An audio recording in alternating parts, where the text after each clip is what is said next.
It wasn't too difficult to find people who agree that distracted driving is probably not the best thing to do, but folks aren't quite ready to have the government ban all cell phone use in cars. The sight of Ricky Light riding around on his motorized scooter is familiar in Findlay. It's how he gets around. On a recent trip to the grocery store, he had a near disaster.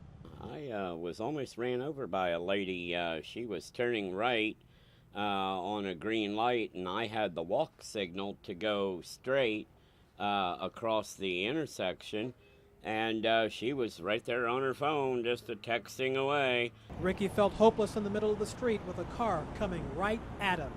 And I threw up my hand and yelled, and because my chair, I wished I had a turbo button where I could push it and it would take off. The driver looked up just in time.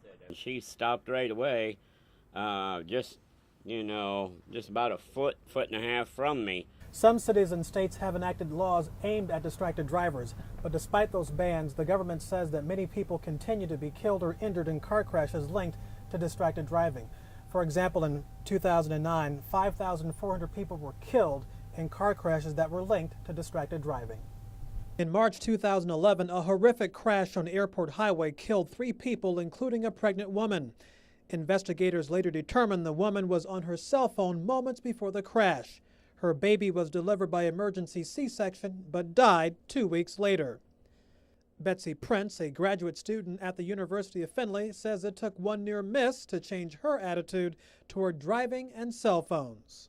I was texting and just swerved, and it scared me enough to be like, oh my gosh, why am I even doing this? So I just threw my phone away. But some folks aren't convinced that banning cell phone use in cars would change people's habits.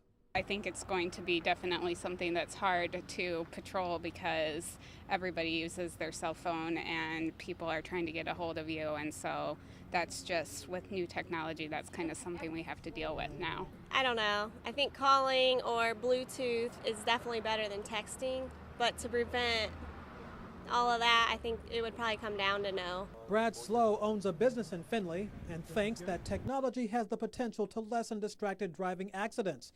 He describes a feature on his phone that helps him keep his eyes on the road.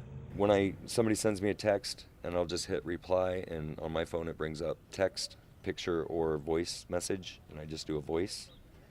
So I know I'm still touching my phone, but it's a lot less than. Brad doesn't support any law that would ban cell phone use while driving, but he knows he needs to pay more attention to the road when behind the wheel. I've been guilty a lot, but I think it's a good idea that they shouldn't. I've been trying to do better. And so based on the conversations that I had with folks in Findlay, if government tried to ban all cell phone use in cars, it would be a tough sell. Reporting for WNWO News, I'm Hubert Wiggins.